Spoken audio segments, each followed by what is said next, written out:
Neste vídeo, vamos introduzir uma nova entidade no eletromagnetismo, que é a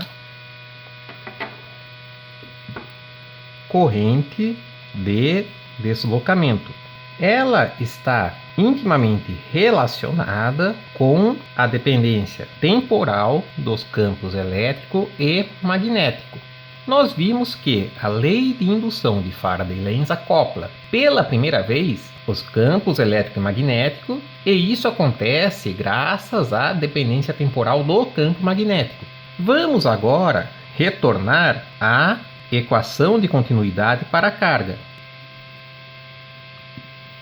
Nós temos que o divergente da densidade de corrente elétrica é igual ao negativo da variação temporal da densidade de carga elétrica. Ou seja, em palavras, a corrente elétrica que sai de uma determinada região fechada, consideramos, no caso, uma superfície fechada S, é igual a variação temporal da carga naquela região. Porém, nós temos uma outra equação envolvendo a densidade de corrente elétrica, que é a lei de Ampère, que em sua forma diferencial local nos diz que o rotacional do campo magnético é igual à densidade de corrente elétrica.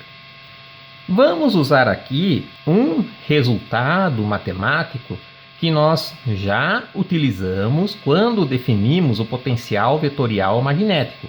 O divergente de um rotacional para campos vetoriais, que nós chamamos de bem comportados, é nulo.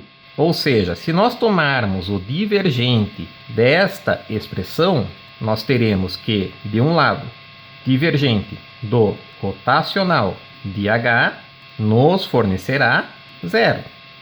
Isso independe de estarmos tomando H, E, D, poder até ser J aqui. Essa é uma expressão geral para qualquer campo bem comportado. No caso, estamos tomando H. Porém, isto equivale, por sua vez, a tomar o divergente da densidade de corrente. Se eu faço uma operação de um lado de uma igualdade, eu tenho que fazer essa operação do outro lado também. Aqui, note que nós estamos tendo uma contradição com a equação de continuidade. Porque, segundo a lei de Ampère, o divergente da densidade de corrente é sempre zero. Porém, para a equação de continuidade, o divergente da densidade de corrente é igual ao negativo da derivada temporal da densidade de carga naquele ponto. A lei de Ampère foi obtida empiricamente pelo André-Marie Ampère, porém de forma extremamente rigorosa. E a equação de continuidade para a carga é uma consequência do princípio de conservação da carga, quando consideramos um local sem fontes de carga que possam compensar aquilo que está saindo daquela dada região fechada do espaço. Embora ambas as equações sejam, portanto, válidas e rigorosas, a lei de Ampère foi obtida para campos magnéticos independentes do tempo. Ou seja, essa expressão aqui foi obtida em um contexto da magnetostática. Vamos tentar, então, conciliar estes dois resultados, adicionando um termo na lei de Ampère que se anule caso nós não tenhamos variações temporais envolvidas. Vamos, então, fazer uma correção, entre aspas, e escrever a lei de Ampère como o rotacional de H igual ao J, aquilo que nós já conhecemos, sabemos ser válido na magnetostática, mais um dado termo que eu ainda desconheço, que eu chamarei de G. Este G se anula quando nós não temos dependência temporal. Eu quero que este G tenha uma forma do tipo de alfa dt. de tal forma que quando este alfa for uma função constante, a derivada temporal se anule. Vamos então repetir esta operação do divergente nos dois lados desta igualdade, considerando a lei de Ampère corrigida. Teremos que o divergente do rotacional de H, nós já vimos que é zero, e será igual ao divergente de J mais o divergente de G. Então, nós temos que o divergente de G deve ser igual, passando este membro para o outro lado da igualdade, a menos o divergente de J. Agora nós podemos comparar esta equação com a equação de continuidade. Pela equação de continuidade, que nós não mexemos, nós não fizemos nenhuma correção, entre aspas, nesta equação, nós vamos usá-la de forma inalterada, temos que menos divergente de J é igual a d ρv dt. Portanto, comparando as duas equações, teremos que o divergente do termo G, que usamos como correção para a lei de Ampère, será igual a dρv dt. Com base nesta equação que relaciona G e ρv, vamos agora usar a lei de Gauss para o campo elétrico. Vou aqui usar a forma diferencial desta equação. Temos que o divergente da densidade de fluxo elétrico corresponde à densidade volumétrica de cargas naquele ponto, onde, lembrando, o vetor densidade de fluxo elétrico é dado pelo produto entre a constante epsilon do meio e o campo elétrico. Assim, vamos substituir ρ de V nesta equação pelo divergente de D.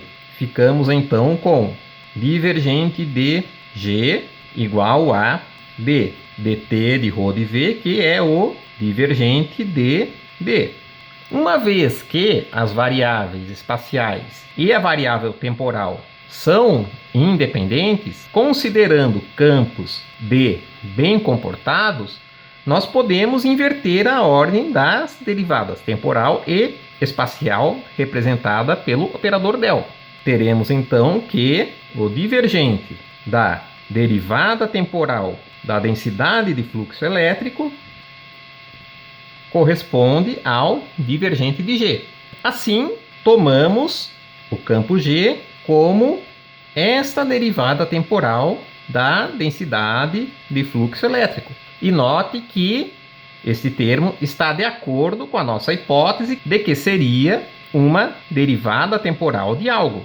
Esse algo, no caso, é o vetor D. Esta análise, não exatamente desta forma matemática, foi conduzida por Maxwell no século XIX.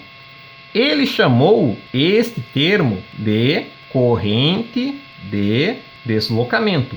E é por isso que o vetor D, que nós aqui chamamos de densidade de fluxo elétrico, é também algumas vezes chamado de vetor deslocamento elétrico. Essa questão do deslocamento se deve a uma interpretação física que Maxwell dava para o campo elétrico no contexto de teorias de éter. Porém, com a relatividade, nós abandonamos a hipótese do éter, foi um dos pressupostos fundamentais de Einstein, então o termo deslocamento elétrico deixou de ter sentido. Assim, a lei de Ampère corrigida será dada por rotacional de H igual a densidade de corrente elétrica mais a derivada temporal do vetor densidade de fluxo elétrico. Em um contexto de campos independentes do tempo, esse termo aqui desaparece porque torna-se a derivada de uma constante. Esta equação é denominada de lei de Ampère-Maxwell e constitui a quarta equação de Maxwell. Desta forma, nós temos três tipos de correntes de naturezas distintas. Temos a corrente J, que é igual a pela lei de Ohm na forma microscópica. Condutividade do material vezes o campo elétrico. Esta é a corrente ôhmica ou de condução.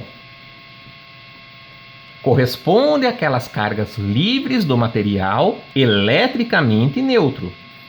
Nós temos a corrente J igual a densidade volumétrica de cargas vezes a velocidade, que é uma corrente de convecção e abrange também a corrente ôhmica. Podemos representar a corrente ôhmica ou corrente de condução desta forma, se soubermos a densidade volumétrica de cargas livres no condutor e suas velocidades. Porém, podemos usar esta expressão também para representar cargas adicionadas ao material, tirando a neutralidade dele. Por exemplo, quando eletrificamos este material. Vimos isso nas primeiras aulas desse curso. E agora nós temos o terceiro tipo de corrente, que é a corrente de deslocamento, dada pela derivada temporal da densidade de fluxo elétrico.